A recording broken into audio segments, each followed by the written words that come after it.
when we get our picture going, nobody panic. Okay, it's there. Don't panic. We're in a different spot, but it's the same show. This is Swedenborgian life. We're still going to talk about really out there things. Those things for this episode are how spiritual life connects to physical life, how connecting to heaven can become habitual, and the nature of angelic joy. So the reason that we're in this room is going to become apparent now. First, I will say my name is Curtis, and I'm with the Swedenborg Foundation, nonprofit. The goal of what is the point of the Swedenborg Foundation? I would say it is to get Swedenborg's ideas out into the mainstream. If you don't know what Swedenborg's ideas are, you're going to learn some today. And helping me to do that, I don't just have one guest today. I have two guests. I have with me the esteemed Dr. Soni Werner and Dr. Thane Glenn. As Soni Werner is a former head of, there they are. So Soni Werner is former head of psychology department at Bernathen College. She's an author, has published many a book, including most recent is Altruism, Many Kinds of Kindness, which I think altruism is hip, so thanks for that. And then Thane is a professor of English and theology at Bernathen College. So I am very grateful to you guys because we set up this room and we had these two chairs here. And if you guys weren't here, people would notice. They'd say, why do you have those chairs? So I really appreciate it. You guys at home, we're going to be working our way through Swedenborg's Our Life After Death, the last chapter, and you can follow along on the PDF. You just have to download it. This is the link written out. If you're watching this afterwards, after live, you can click it. Otherwise, go to the description of this, or if you really want extra points, just type that. We made it as short as possible. Just type it into your browser, and you'll go right there. You'll get to work with the same text that we work with. So that's all that. We should be ready to go in, except we haven't calibrated our mental system yet, which is something we do every week on this show, no matter if we're in this room or the old room, which is right through that wall over there, to spoil the mystery. So what we generally do, Soni and Thane, is we talk about heaven and hell. And the way that Swedenborg is describing their locations of an afterlife that he saw in his experiences, but also primarily in a way states of mind. So I want to talk a little bit, and these are states of mind that we can be interacting with, accessing, and all that while we're here. So I want to talk about those states of mind and how they can even help us process this class and this information. Did I call it a class? Is it a class? Is it a show? I don't know what to call it. That doesn't make it sound pretentious. But okay, whatever this thing is that we're doing, this is what it is. So let's start by talking about the bad news first. So the hell state of mind. So Thane, in your experience, how does Swedenborg describe sort of a hell state of mind? Yeah, Swedenborg talks about a hellish state of mind as a state of mind where we're driven by really anything that sets us against other people. So it could be vindictiveness, it could be holding a grudge, resentment, it could be envy, it could be a sense of pride that compares ourselves to other people and tries to look better than other people. Jealousy, anything that sets us against other people. Swedenborg says when we're in that mindset, we're being driven by a hellish state of mind. Yeah, and we know it. We know. Oh yeah, that's hell. That's the kind of stuff that we have. Soni, does that feel absolutely comprehensive? Yeah. Okay, so we don't want to be there. We know that state of mind ruins a lot of stuff: happiness, productivity, and also. Sorry, there's a magical fly. I don't know if you guys could see it or not, but there really was one. We're out in the middle of the woods right now. So that actually can hinder, Swedenborg is saying, your processing of sort of higher truth. You know, so we want to get out of that, and we want to get into the heavenly state of mind. So let's talk about that. Soni, do you want to say a little bit about what the heavenly sort of state of mind, as Swedenborg describes it, is? Well, I think if we can focus less on our own self-pity or our own jealousy or our own anger, and more about, wow, what does that person over there think? What do they need? How can I bring joy into their lives? And even if we're doing that and not necessarily thinking about what does God look like or how big is God, but we're thinking about others, it's a way for us to get away from ourselves and our over-focus on ourselves. And that is when the Lord kind of fills us in with this lovely warm feeling, which I think is more heavenly. Yeah, and that fill in is a good way. That sort of how we can move the needle is push away the snapping at the guy on the road in front of you, and then that stuff can kind of flow in. How Yeah. big is God? Yeah, how big is God? That's a great question. Okay, so we got our mind is tuned in. We have our PDF up. So let's take a look and see what Swedenborg wrote. We're starting on this chapter, which is entitled "It Is Not as Hard as People Think It Is to Live a Life That Leads to Heaven," and it's on page 83, page 100 of the PDF. So if you guys want to join us, that would be great. Swedenborg writes, "Some people believe it is hard to live a life that leads to heaven, the kind of life that is called spiritual, because they have heard that they need to renounce the world, give up the desires associated with the body and the flesh, and live spiritually." I think we find people doing that today, but even more so in Swedenborg's day. There were, a lot of religious sects or monasteries. This kind of it was in vogue, then. Yeah. But we still kind of get that attitude from time to time. So he's saying that there's a different way. Specifically, they think this means they will have to reject worldly things, especially money and prestige, and go about in constant pious meditation about God, salvation, eternal life, devoting their lives to prayer and reading the word and religious literature. This is what they call renouncing the world and living for the spirit and not for the flesh. However, the actual case is quite different, as I have learned from an abundance of experience and conversation with angels. In fact, wait a second. Okay, so Thane, I'm applying for a job at the DMV, and they say, "Do you know how to use Windows?" And I say, "Yeah, I have learned through abundant conversation with angels."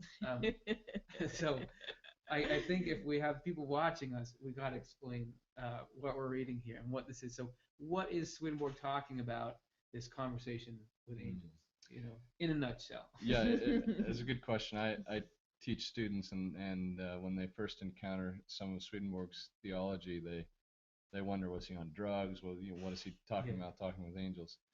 But Swedenborg was a guy who had a very active life, was a very prominent person in his time, scientist, philosopher. And at the end of his life, he really got fascinated by theology and studying the Bible and really trying to figure out what is a heavenly life. And the more that he studied this stuff, the more things started being uncovered for him. And his claim was that he actually was able then to have this vision where he would communicate with spirits, communicate with angels, and learn about that spiritual life through those communications. It's a tough claim to swallow for a lot of people, and that makes sense to me. But for me, the thing is, when I read the rest of what he has to say, it's so practical. I think we're going to see that in this chapter. It's so down to earth, and it works. It makes sense for living a life of fulfillment and peace and joy. And he's so pragmatic about everything. It sometimes makes me think, wait, didn't you just say you were talking to angels? Yeah. And now you're, and by the way, you have to do that. Right. So, so my answer is, just keep reading and see if it makes sense. It's a little different to say, I talk to angels and they say, "Give me a car," whereas I talk to angels and here's a couple steps to help you not be as selfish, or something like that. So it's a whole different feel. Yeah. And Sony in his, like, now we can say, oh, it's like a near-death experience, or something like that. It could be a little bit like a near-death experience. But in his time, there wasn't that same kind of reference. There wasn't, because now with medical research and the ability to bring people back to life, they may have had more medical incidences that bring about a near-death experience. But maybe another way to look at it is for people who look at the Bible and they look at John, who went on the Isle of Patmos, and he saw things. He wrote them down, and that became the book of Revelation. Now, a lot of those were strange symbols. But for people who enjoy reading that, they may go, wow, did he get his eyes open and get to see something that the rest of us don't see? It's a little bit like, when you're asleep and you don't have an alarm clock, but you wake up slowly. That's called the hypnagogic state. That's the brain time when you're sort of half in this world and half in the other world. And many people find it very pleasant, like if they're allowed to sleep in late and they can just have that time. Well, apparently that's the state of mind that he was in when he was having these. He had the privilege of having his spiritual eyes open. And I would agree with Thane that for people who have some doubts about that, I understand that. However, look at what he says and then see if it makes sense to your life.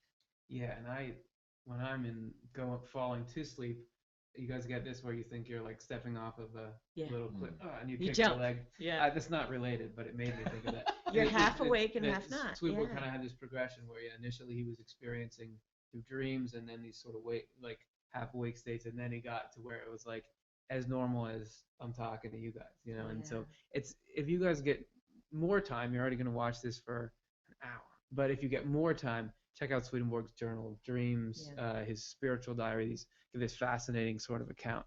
Mm-hmm. So, sorry, I so rudely interrupted our reading of this text when angels popped up, but let's get back to our PDF here. Okay, so, as I've learned from an abundance of experience and conversation with angels. In fact, people who renounce the world and live for the spirit in this fashion only get themselves a depressing life, a life that cannot experience the joy in heaven, since our life remains with us after death. I shouldn't have stopped at that other one because I really want to stop at this one. So let's just briefly talk about our life remains with us after death. Thane, what does he mean when he says that?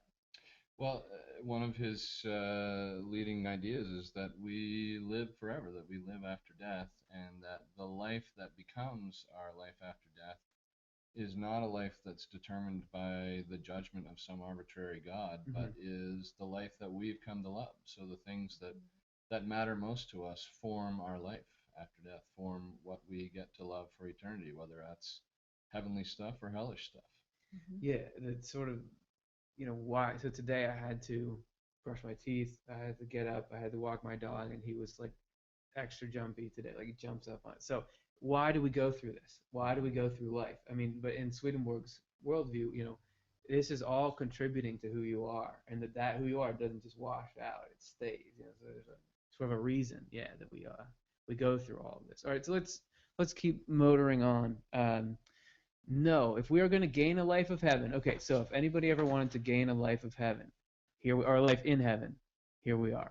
We absolutely must live in the world and take part in its duties and its business. This is how we gain a spiritual life, by means of our moral and civic life. There is no other way a spiritual life can be formed within us, no other way our spirits can be prepared for heaven. This is because living an inner life and not an outer life at the same time is like living a house that has no foundation. It gradually settles, developing gaping cracks, and sways until it collapses. So here he's saying not only is it important that we live, it's essential. It's sort of like, I've heard it described that this life is sort of a womb for the spirit. In the womb you have the conditions that allow an embryo to develop, and we're kind of developing our spiritual our spiritual character, our spiritual body is developing through our interactions here. So Soni, I noticed he said that we gain a spiritual life by means of our moral and civic life. So he's got a lot of different lives that he's throwing out there. Do you want to talk a little bit about what these are and how we can use them to kind of gain this life of heaven that he's talking about?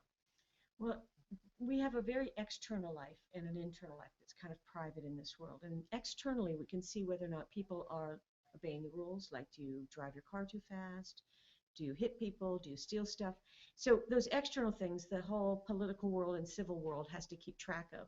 And of course, we can be judged for those things at a civil court. Moral is a little more abstract. We all know what it means as adults, and that really has a little more to do with our interpersonal relationships. Do we want to be kind to others? Do we want to harm them? Do we seek revenge? And the legal courts try to get to that when they try to figure out, did you mean to do that? Was this done out of, did you have any kind of premeditation? They're trying to, versus murder. That's right. Not only just what did you do, that's civilly, did you actually kill somebody, but did you mean to do it? Did you plan it? Do we have evidence from an email, for instance, that you plotted this? And so they try to get to intent, but again, it's a little bit abstract. People can hide what their motives are. People can con the other people. Then going a little more abstract is our spiritual life. Now, we can get a clue about that when we notice whether or not we love to do certain things. Do we enjoy seeking revenge and go, yes, that's great? Or well, only if someone did something really annoying. Right? That's fine. So over a long period of our lives in this world, we build up more and more of a habit that we'll be talking about later, and that has to do with, did you really enjoy more of that seeking of revenge, or did you enjoy more of figuring out ways to try to be helpful to others or be altruistic? So I think it's important for us to realize that we don't take our rap sheet with us to the next world. There is no record of all the good stuff, all the money we donated, or all the bad stuff, all the crimes that we did. That doesn't go. What does go with us is our heart, and how much did we really love it? Not physically our heart, but our affection for being good or evil. Yeah, and you do hear a lot of people have near-death experiences, and they'll talk about they're encountering the beings of light and all, and often the question is brought up, like, how did you live? And it's always in terms of love and interpersonal relationships and all of that. So I'm going to quick think over what do I love in my life, and hopefully I'll figure it out in the next 10 seconds. We have a little video interlude that we're going to get to right here, but we'll be back, and hopefully you'll be with us.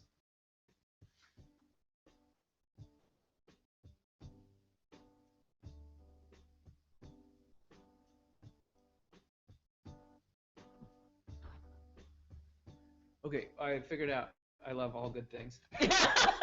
So that was relatively easy.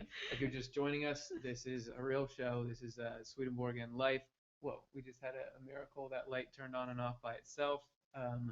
We'll maybe have somebody work on that in a little while. For now, let it be part of the experience, man. And we're reading through the PDF that you can download in the description of this. Sorry, we're going to have to address this right now because that doesn't look flattering on me. So let's get back to it right now, and we'll deal with that light as it comes up.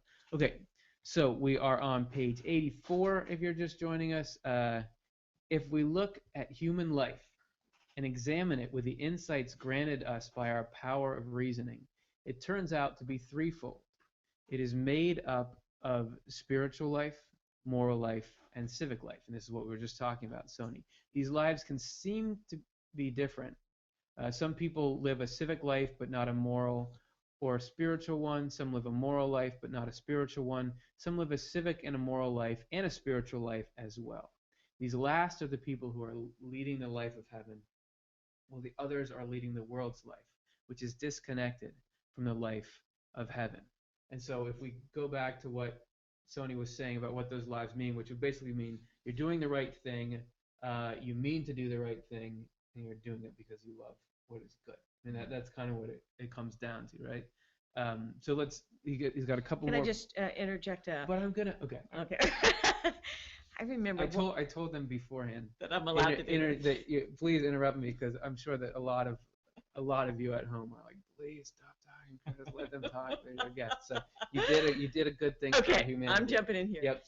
Did you ever watch the Godfather movies from decades ago? Yeah, it's the kind of movie you think, oh yeah, I must have watched it at some point. Well, I can't remember which one it was, but it's probably one of the second or third ones. But there was this one scene that this really illustrates for me.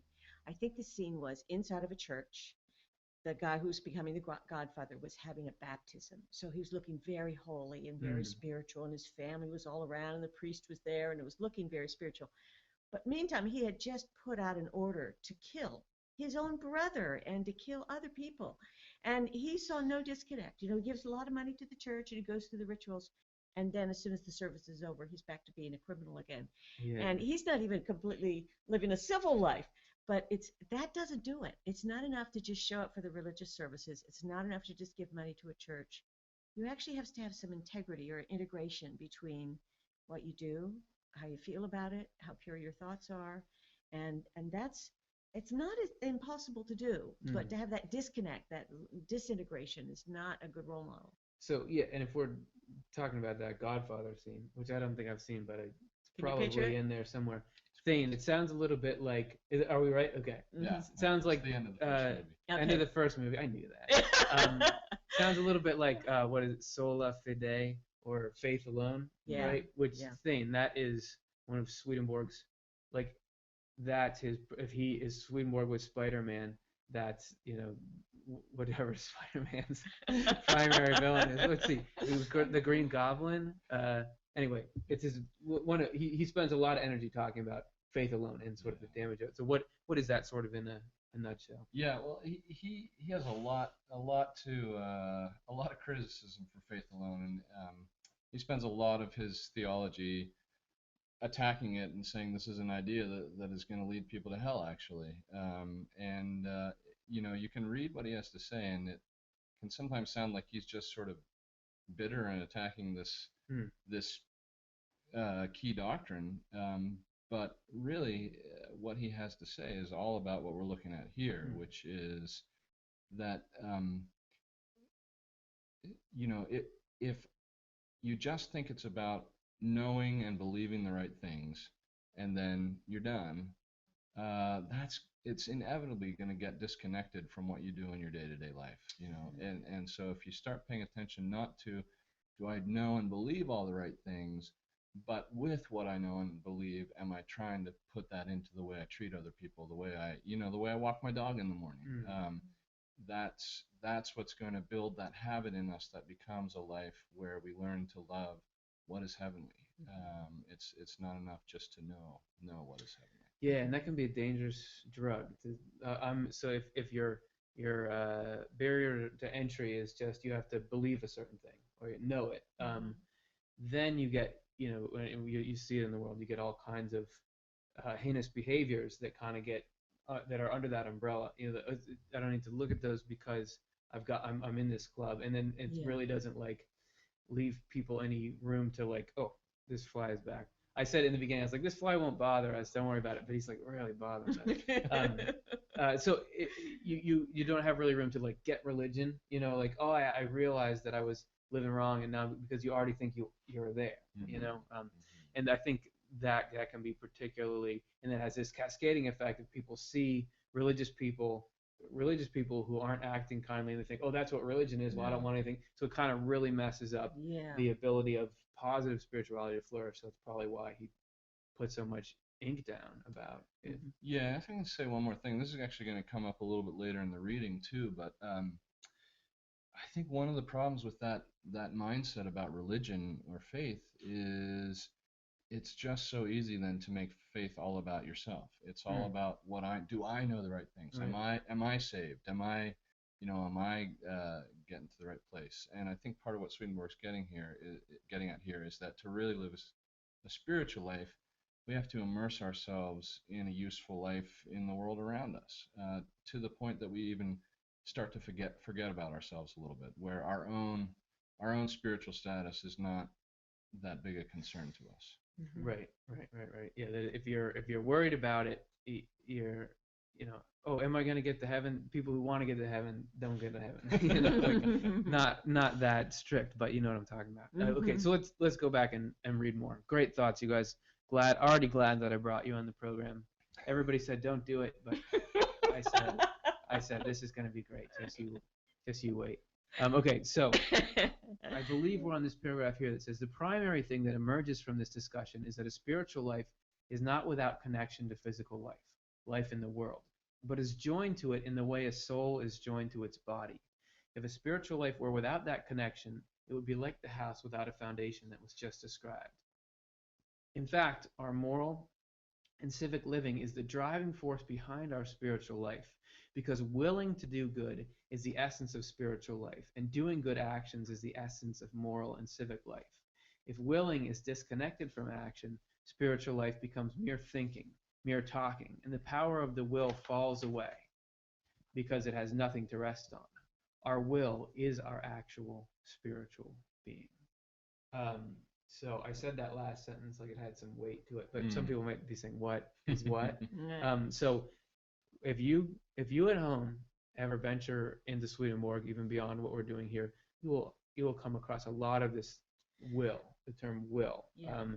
And it's sometimes translated as in different ways, but it's the will and the understanding, or the volition and discernment, the heart and the mind, or something like that. Swedenborg talks about all the time. So please, would you guys clear up what this is for me? Thane, what is he talking about when he says our will is our actual spiritual being? Yeah, just first sort of a proviso about that. I think sometimes in our modern terminology, will means sort of a sense of willpower, like our drive for success or whatever. That's not what Swedenborg is talking about. He's really talking about our heart. He's talking about what we love. And when he says that our will is our actual spiritual being, what he's getting at is the kind of thing that we've been talking about, that what we really love is what's going to drive our life. I've been thinking a lot about the mandolin lately, because I really, as we all have. Yes, it's appropriate. Because I'm learning to play it. I'm very excited about it, and it's something that I really want to do. So it preoccupies my mind. Now, if what's preoccupying my mind is, getting as much as I can for myself, or controlling what Soni's going to say next, or or getting back at the people who have wronged me, that's going to preoccupy all my thoughts. It's going to drive my life. If gradually I can get to the point where, no, what's driving me is that I'm really interested in what Soni has to say, or I want to give of what I have, that's going to start driving my life a different direction. Yeah, and Swedenborg even says that the will kind of leads and the intellect follows. You might think that what you think is kind of, but he says underneath it all, it's what we love that's directing our thoughts, doesn't he? And you kind of find that in life. It's interesting because when we say before or after, in some ways our affections, what we are attracted to, what we're interested in, will make us learn things better. Just like with children, if we show how interesting some little science fair project is, they're all like, oh, how does it do this? And their curiosity, that's a will at sort of a simple level. It's a beginning point. It's almost like they're more receptive at that point, like a big catcher's mitt in their brain. But I think also with a capital W is the will that we gradually develop over a long time. This book that I wrote called The Growth of the Female Mind, I'm particularly interested in adult women, but it can apply to men as well, that we may at first just do things to conform to others. Then maybe later on we might spontaneously do something because it's fun. Later on we might have a plan, which is more intellectual. Later on we might be deliberate about a life plan, like you're very deliberate doing these videos. It's part of something you're trying to do. It's a use you're performing. My secret plan. It's your secret plan. But the Swedenborg tells us that it's also what our long term do we really love to do day in and day out, and we find our greatest joy because we've developed our abilities and we try to use our talents to help others. To me, that's the quote bigger will. So affections might be what we start with, but it's what do we consistently really love? And he also uses a phrase called ruling love, which is not like a king, but it's sort of like the major thing you've developed over your lifetime. And that's a little more mature and something I think that we actually take with us to the next world. Yeah, and he talks a lot about ruling love, and this is like, if you had to pick one thing, where would you go? Like what's the highest priority? And that can be something that can change, but it can be something like if my will is if myself is my highest priority, then I'm thinking we're in this show right now, and I'm thinking about how do I look right now? Is what Thane is saying, is that better or worse than what I just said? Is it going to reinforce my point? Is it not? Or if people are watching, are they somehow helping my show get everything is about how many likes do you have? Yeah, exactly. Yeah. By the way, if you're watching this show, please press the like button. I'm serious, because if you guys press the like button, only if you really like this, then YouTube will bump it up in YouTube's algorithm, and more people will find it. So please press the like button. And if you want to write Curtis is cool, you can write that. So but if you're obsessed with all of that, yes. That's a problem. But the flip side would be, I'm thinking about, these are concepts, are they going into people's minds? Yeah. What is that doing for their life, and so on and so on. Right. So we got to get to our questions now. We'd like to hear more, even though we have 3 voices up here now. We'd like to hear more, so we take your guys' questions and comments. Just leave them on YouTube where you are, or if you came from Facebook, leave them on Facebook. We'll try to find them there. So let's take our first one. This is from Evelyn on YouTube. What's Swedenborg's thoughts on the belief that in life there are no accidents, i.e. you meet people that have a role in your life, good or bad? So Evelyn, that is a great question, and I would briefly say that he would absolutely want to say the thing you just said. In life there are no accidents. In fact, Thane, he even writes that all things that we ascribe to chance or fate are actually providence. So you want to say a little bit? Ooh, I wasn't supposed to touch my mic, but I did. Do you want to say a little bit about what providence is? Yeah, Seymour talks about this idea that God is leading every person because God wants every person to be eternally happy. God wants everybody to come to the greatest heavenly happiness they can. So he's doing everything he can to lead each person through their life paths. And he says that in that path of providence, every little detail of our lives contributes to that. So one thing that people would then say is, well, I'm going through a lot of crappy stuff in my life right now. Doesn't feel like God's leading me. Right. But sometimes we have to go through hard things. Sometimes we have to go to the question. Sometimes we have to meet people that really challenge us or even hurt us to begin to learn compassion, maybe, or to begin to really look at what's going on in our life and our life path. So absolutely, I would say Swedenborg would say that in God's providence, everything that comes our way is lending itself to helping us on that ultimate path towards happiness. Yeah, it doesn't feel like that. Doesn't feel like that, and he's very aware of that. Talking about the struggle of temptation, or that's an old word for it, but troubles, misfortunes, that kind of stuff, and that you can't see. I was just talking with somebody about this, and you can't see it while it's happening. Like life doesn't always. You don't understand why is this stuff happening to me right now, but if you look back on life, you can kind of see like this is how I grew from that or something. I would even add, even psychologists who may or may not be spiritual, but very often they will do a longitudinal study of people who've had terrible experiences. Let's say they had a terrible illness or they lost somebody very dear to them. And then they follow them for a couple of years. And it's a generalization, but in general, after about 3 years, people are a whole lot more grateful for that than people are who win the lottery. 3 years after winning the lottery, most people are miserable. It's messed up their lives, it's messed up their friendships. 3 to 4 years after people have had terrible things happen, many people have had a chance to reflect about what good can come out of this. Isn't that amazing? It's hard to believe that in the middle of it. You go, where is God? Right in the middle of my disaster. But it helps for us to be able to look back and also to talk to wiser, older people who've been through some tough times, and they can often give us that perspective. Yeah, those are great points. I'm still gonna buy a lottery ticket. I just gotta do. No, I'm just kidding. I don't. I did once. I won like $20, and so I was like, okay, I'm done. Well, God's also leading the people who are miserable after Yeah, winning the lottery. it's like so. That's a 6-year cycle. That's right. That's part of their life path. 3 years, and then the 3 years after, then you're happy. It just takes longer. So Evelyn, on Swedenborg would very much say, nothing. He even says down to a dice roll. I mean that's not random. So certainly something as big as people that are coming into our lives, that there is a plan, and we can't always see it. We do. But, people aren't always what we think they are going to be in our lives or whatever. But I also think of near-death experiences, and people will always come into near-death experiences with all the kinds of wounds we have around life. But they say they have this experience of being shown why the things happen, and nobody comes out of one of those like, okay, well, I still don't agree. Everyone's like, okay, it's all right. So something good. Everything. Swedenborg says that nothing evil is allowed to happen unless some good comes out of it. So that's what I'd say about that. Okay, thanks very much for that question. Let's get to our next one. This is Knugan 2745 on YouTube. I'd like to know what Swedenborg says about marriage in the afterlife. My husband crossed over last May, and I miss him so much.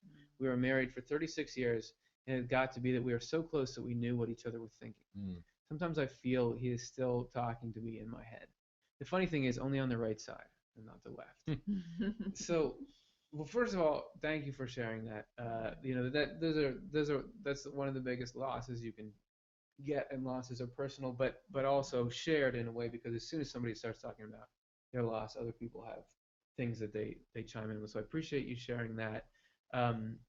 Swedenborg is all about marriage being able to survive the death of the body. He writes a lot about it, and that partners can still be connected. So Soni, do you have any thoughts on the ability of people to meet back up in the next life as Swedenborg saw it?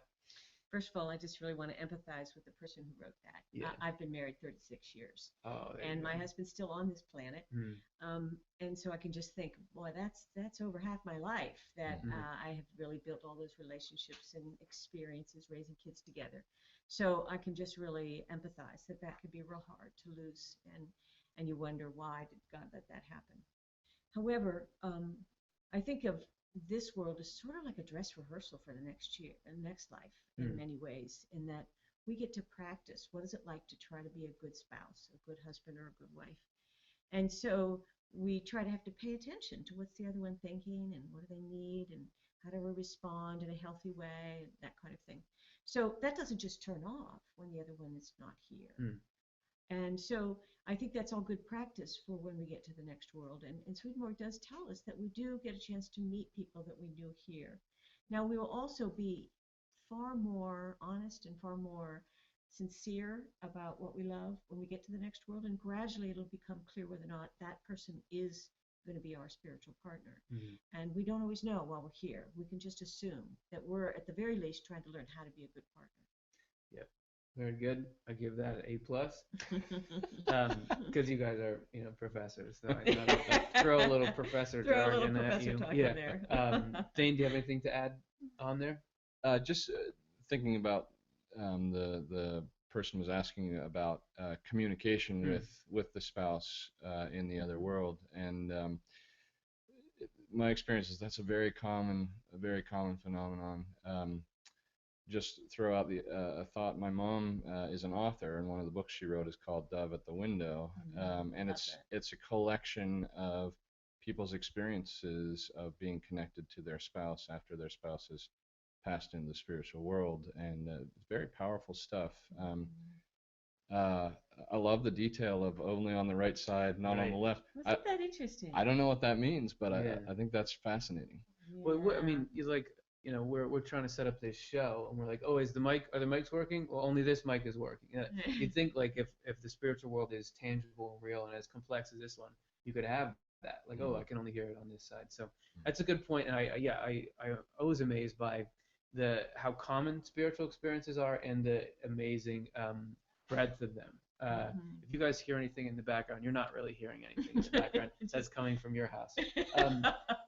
So the breadth of them, all the way from, like, and I've said this a couple times on this show, but I'm allowed to say things over and over again, that you go see the tunnel and the light, the huge experience, all the way down to just like, I heard a voice, that there's this huge depth. So thank you very much for that. And let's get to one more before we're moving on here.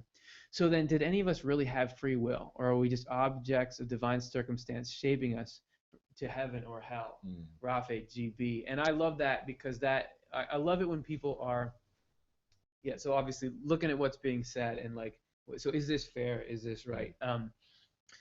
And I'm going to say we are not objects of divine auto-shaping. And I don't know how I'm going to convince you of that, but this show is called Swedenborgian Life because we're referenced. So as far as Swedenborg goes, he says that while the divine is doing an inordinate amount of shaping of life, there still is a box or a space in which we have free will, in which and basically it's in how we respond to events, or something like. Would you guys? Does that seem fair? I totally agree. Yeah, I totally agree. I like to think of the terms providence, which some people think of as fate, or sort of like a big plan. But then on the other side is prudence, which is another way of saying free will, or it's how am I going to choose to respond to this opportunity or this terrible thing that happens to me. I think the angels are working with the Lord to try to bend us, giving us opportunities, suggestions to think about a good way to react to situations, but they're not like puppeteers trying to say, oh, you do this, do this, do this. Right. There are psychologists that follow B.F. Skinner who would say there is no free will. And so I understand there is that point of view. I don't happen to buy into that. Dave? Yeah, and I mean, it kind of makes me think of the old joke about the guy caught on the top of his roof in a flood, and and he rejects the boat, and he rejects the helicopter, and I don't remember what the other thing is, and then he drowns, and he meets God and says, I said I rejected all those things because I said you were going to save me, and then you never came and saved me. Well, I sent you a boat, I sent you a helicopter. Mm-hmm. So thinking about the connection between this question and the earlier question about, the people that we meet, are they part of our spiritual Right. paths? Swedenborg says that the thing that actually defines us is our free will. It's our choice. It's our choice of how we react to life, what we choose to do with it. And so God's providence is constantly working to offer us opportunities. But we get to choose what we do with those opportunities. My computer goes down in the middle of the workday. I get to choose whether I start screaming and slamming things and punching my neighbor, or Yep. or whether I say, okay, time for a walk. yeah, is there something else I can do? Yeah, that's funny, punching my neighbor. Okay, and it makes me think, like, we're trying to create an experience here where we're trying to give information and explain it, but everybody who's watching absorbs it in a different way and categorize. Okay, like, well, that's another reason why I'm never going to watch this show again. Where somebody else might be in. So it's there is this. You can try, or like, someone's going to design an anti-smoking campaign, and some people it's going to hit, and some people that's going to turn them on even more to smoking. So just sort of that on a much more sophisticated level, God is engineering things to try to give us the opportunities to make these choices. But the way Swedenborg says it, God wants, as you had said before, Thane, everybody to be eternally happy, and more so. But yet some people completely reject that and instead go for a really superficial, harmful kind of happiness. And that God can be so thwarted in his endeavor to give us true, lasting happiness shows there is some kind of latitude. Anyway, it's a great mystery, and that's all we have. That's all the time we have. Okay, so let's get back to our PDF, and we'll get to a few more questions later on. So we're going to the bottom of page 90. We're skipping some because this chapter is nice and meaty, and it's great stuff that you should all be reading in between, but we can't right now because we're already getting towards the 45 mark. Okay, so but you guys can read it on your own time, and I'd love to hear your thoughts about it there. So we're going to go right here to where it says, and you may recognize this from the title of the chapter, we can now see that it is not as hard to lead the life of heaven as people think. It is simply a matter of recognizing, so this is telling us how. It's simply a matter of recognizing that when we encounter something that we know is dishonest or unfair, no matter how tempting it is, we are not to do it, because it is against the divine commandments. If we get used to thinking like this, and from this familiarity form a habit, then we are gradually united to heaven. The more we are united to heaven, the more the higher levels of our minds are open. And the more they are open, the more we perceive what is dishonest or unfair in ourselves. And the more we can identify these qualities, the more we can remove them. The fact is that no evil can be done away with until we see it. It'll often be that with Swedenborg, he will hit me in a paragraph with a couple huge ideas in a row, which to you at home, or to you guys, they may not seem huge, but two that hit me pretty hard there, like Thane when he's riled up about his computer, is the no evil can be done away with until we see it, and then the idea of the levels of the mind. Briefly, I'll just say that Swedenborg said that heaven is an opening of the mind, essentially. That God is trying to flow in, and that we have these parts in us that through choices, through the way we live life, can open up, and that the more there's these different parts and levels. Just everything biological is made of parts. The more that those are opening, the more that God is flowing in.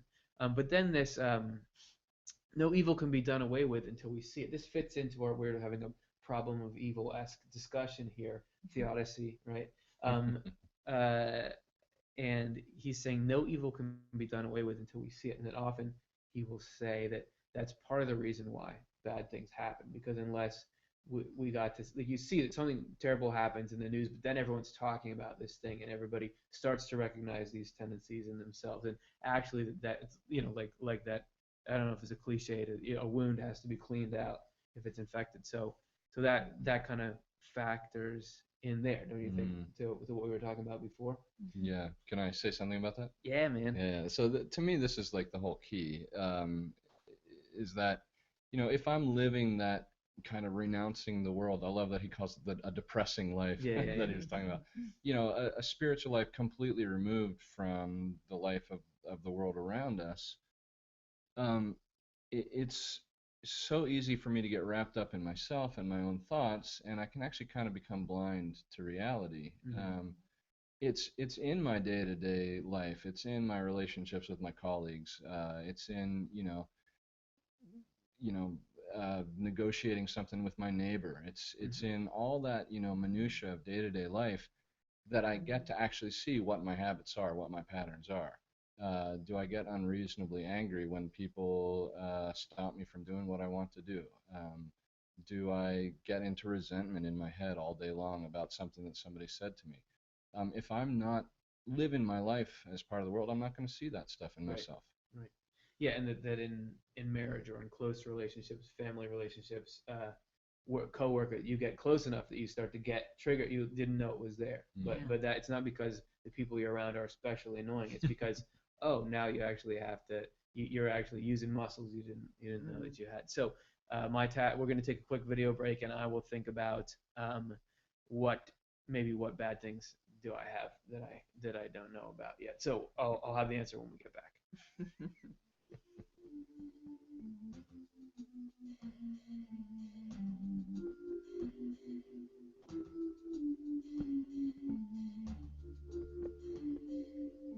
Okay. Well, I didn't come up with anything. So. I have a thought I'd like to share. Is that okay? Yeah. I'll save you from having to do self-examination in front of the world. Yeah. Okay. So. Okay. Well, I'm curious about this word habit in this paragraph. If you don't mind, I'd like to ponder on that for a second. Yep. I'm remembering when my dad was alive. He was a minister, and he derived an amazing concept down to 4 key words. And he taught to us in our house, and he actually made a little chart and put it on the wall, and he called it CHCD. C stands for compulsion or self-compulsion, to try to get yourself to turn away from the bad stuff and look toward the good stuff. Habit is when you do it over and over, of course, that it becomes routine.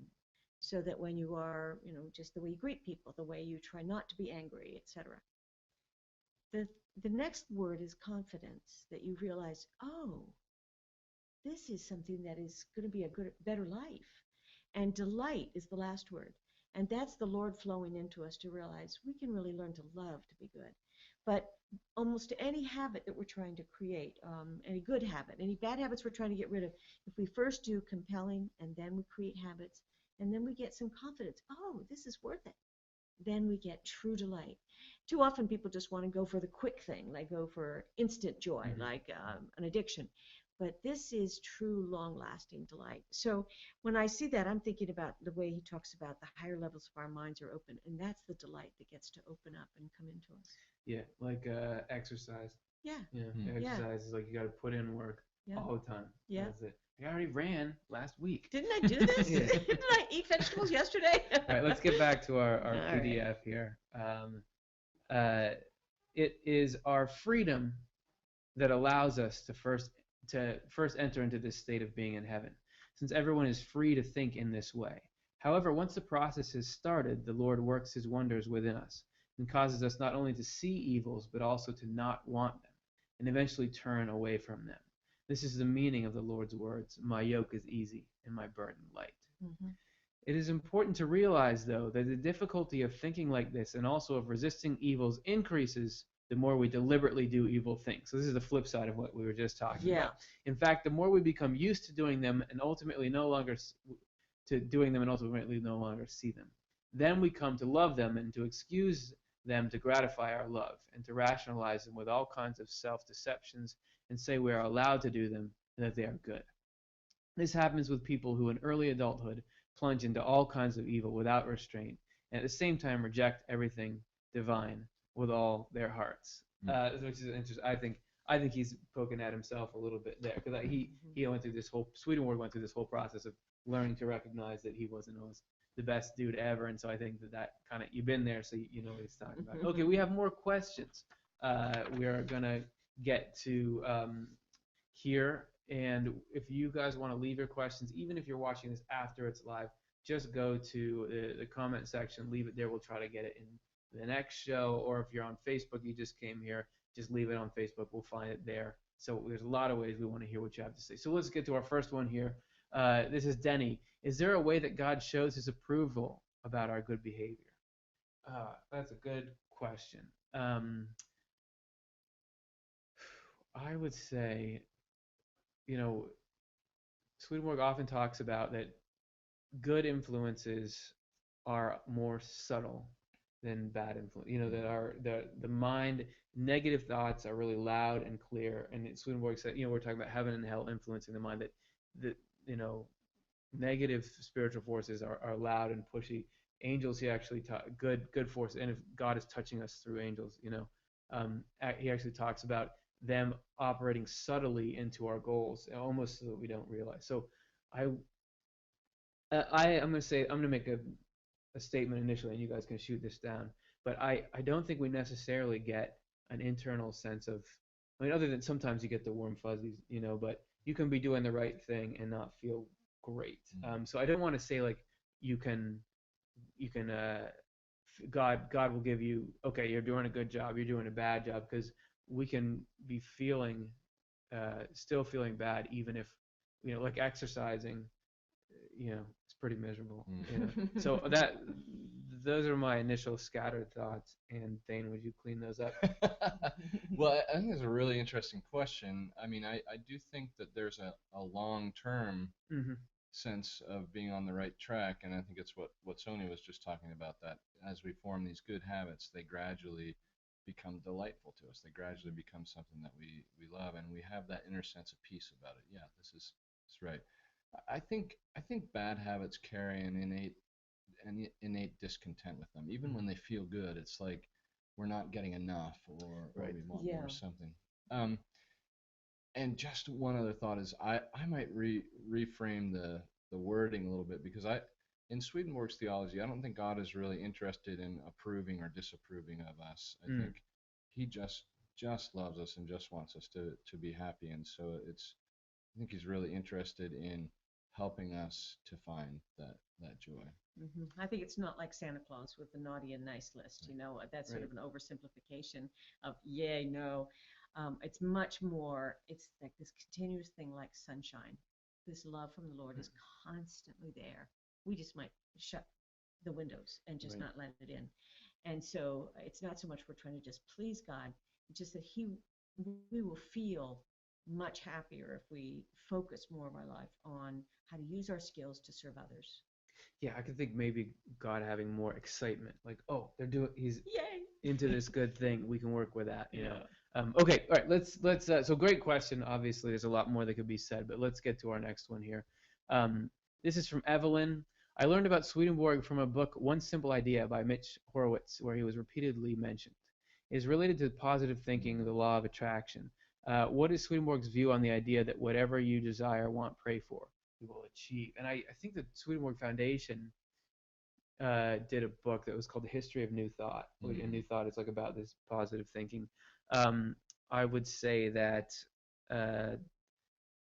Swedenborg wouldn't say you're going to get whatever you want. Well, it depends on what you want. Like if you are, I'm thinking about a car.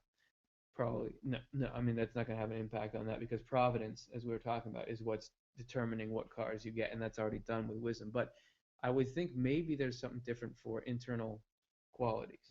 That if you're saying I'm trying to cultivate humility or something, because Swedenborg does talk about prayer, that doing that for sort of spiritual goals having an impact. So that's what I'm going to say. Soni? I'm thinking all the way back to the Old Testament, where Solomon was the king, and he asked for an understanding heart, and he really felt that it was important to pray for that. He was trying to be a judge and solve a very difficult thing, but he asked the Lord for an understanding heart, which is really a combination of your affections as well as your thoughts, using discernment to try to make a very difficult decision. And I think that's a good model, is for us to ask for a little more input on how to handle difficult situations. Anyway, that's my thought. Yeah, just a quick thought about that is I do think there's a kind of a law of attraction on the spiritual level, right? That Swedenborg talks about our spiritual associations. The things that we love are going to draw us to more of those things that we love, whether it's good or evil. But I think that can get confused when we get this kind of theology of if I just believe hard enough and want hard enough, I'm going to get whatever I want, whatever I need. I hear pastors talk about, if we just believe hard enough, we'll get all the money we need for this new church or whatever. I don't think God works that way. I think he's got a much bigger, longer view in mind than those temporal things. Yeah, I would tend to agree. So thanks, everybody, for those questions. We've answered them. However, you may take our answers and take what works for you. We are not the be-all, end-all of these kinds of things, but hopefully entertaining. All right, so let's get back to our PDF. We're going to scroll down for one last segment here. We're going ahead all the way to page 94. Again, there's more excellent material in there. He has this vision that he'd had about this boulder and this path, but we just don't have the time and space, man. It's dragging me down, man. So down to page 94 here, and we're going to come in sort of in the middle of a conversation, but he has a good commentary here on angelic joy, or what is heavenly joy. So to make matters worse, people who have led a life apart from the world, which we were talking about in the beginning, are on fire with a sense of self-righteousness and constantly crave heaven. They think of heavenly joy as their reward, but they have no knowledge whatever of what heavenly joy actually is. In fact, the joy of angels has no sense of self-righteousness in it. And I think a lot of people will be happy, because nothing worse than people like, oh yeah, God loves me and I love myself. I love myself more than It consists. So this is what angelic joy actually consists of. It consists of work and of public duties and of bliss at the good that is accomplished through these things. When people who have led a life apart are brought together with angels and are allowed to share in their joy, they are as bewildered as though they were seeing something totally alien to their faith. Since they cannot respond to that joy, they go away and associate with people who led the same kind of life in the world as they did. I have discussed all this to show that the life that leads to heaven is not one of withdrawal from the world, but of living in the world, and that living piously but without loving kindness, and we can act with loving kindness only by taking part in the world, does not lead to heaven at all.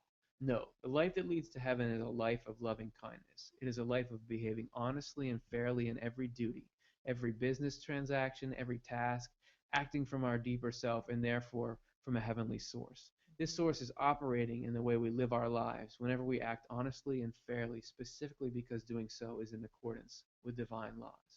The life that leads to heaven is not hard. There's your answer. A life of piety apart from a life of loving kindness is hard. And just as surely as people believe it leads to heaven, it doesn't. It leads away from there. And so reading that, I felt like I was, running to my house and there were bags of money on the ground. But I was like, I have to be in my house in 1 minute, so I can't pick it. There's so much in there I want to talk about. But we are running a little bit late. So I think we're just going to have to hope that the people there understand. We're going to take it. Actually, what I'll do is say, do you guys have any brief thoughts on everything we went by there?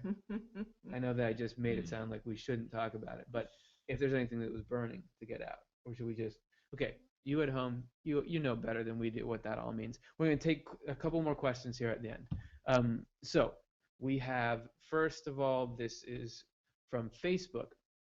Carol, what if I failed as a wife twice, fail as a mother? Will I still get into heaven so easily?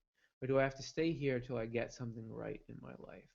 Oh, So, I'd love to talk about that. Yeah, okay. Well, we're out of time, so it's just kidding. Well, first of all, it sounds like a lot of pain there. Yeah. I'm sorry that, I think that the feeling of being a failure is something that people know in different ways, but we all have an experience of it, and you're talking about very big things there. So, Soni, you had been expressing a desire to say something, so do you want to? Well, I really like to reassure people that Swedenborg tells us that after our physical body dies, it's not an immediate decision, do we go to heaven or hell? There is this long process, if there is really time and space, and I sort of think we need it to kind of get organized, where you kind of look over what you did, how you responded to difficult situations, because sometimes we don't, quote, do a good job as a wife or as a mom because of circumstances. And the Lord helps us really look inside and say, why did we do what we did?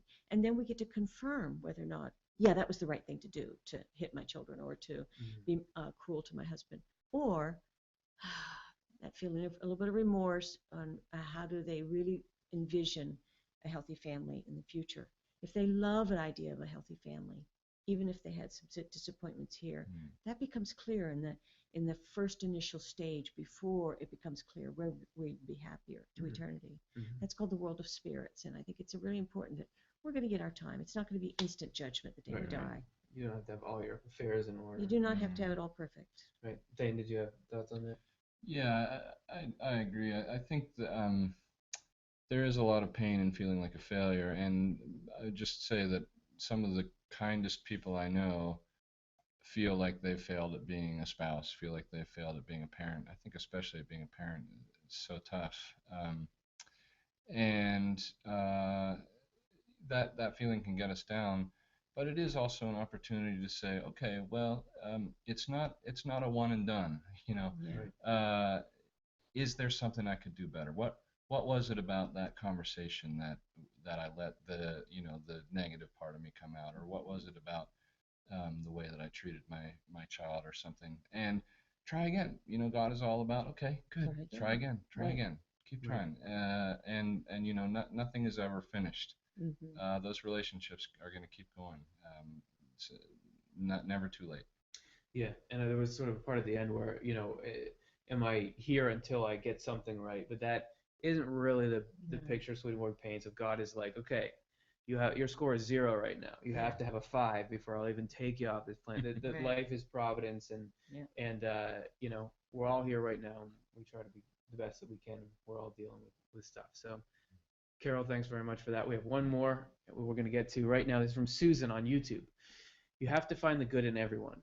They are in our lives for a reason. And I like that. It's sort of this idea that all, as we were saying before, in providence, all things happen. Good can come out of them. And same with people. It doesn't necessarily mean everybody's treating you in a way that's acceptable. But I like to, sometimes I'll have little quotes that are like little bullet points in my head that'll tell my negative thoughts. And there's this, it's somewhere in the Old Testament of the Bible where it says, you meant it for, this is Joseph and his brothers, you meant it for evil, but God meant it for good. They say, and that, because if you feel like, okay, that way there's some good coming out, we're fine, it sort of takes some of the fear out of the situation. So that's a great comment to end on. We're going to sort of wrap it up with a little meditation that we do every week. It's called Correspondences, a little segment of the show. And Correspondences is briefly this idea that I fully have my brain around, but Swedenborg writes that the objects that we're seeing in the physical world are representations or linked to the deeper spiritual realities, and that we actually have the capacity somewhere in us to be able to, through what we're seeing, get images and instruction about deeper sort of realities. So he talks about a lot of different things. Today we're going to look at fish, and he says that fish can be an image of sort of the bodies of knowledge that we have, our facts in the rational mind. And we've got some pictures of them schooling, which I think is just as cool, could be a cool image of the way that the things we feel like we know about life are organized and how they interact with each other. So it's just going to be like 45 seconds, music will play, you'll see these images, picture the mind, and you win the game if you just sort of have that in your mind and just see how it feels looking at these fish with that in mind. So let's take a look at it now.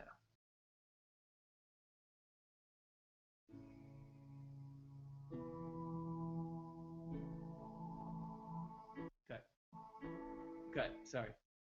We accidentally played the wrong video. Those aren't, okay. That was stars. Those aren't fish. Those are stars. Oh wait. So if now. You look really closely, they're fish. Okay. Those are starfish. There you go. All right. So now have we ruined the mood? Okay. Now this is really fish. Do you remember what it is? Bodies of knowledge, facts in the mind, how the mind interacts. This time it will really be fish. Okay, go.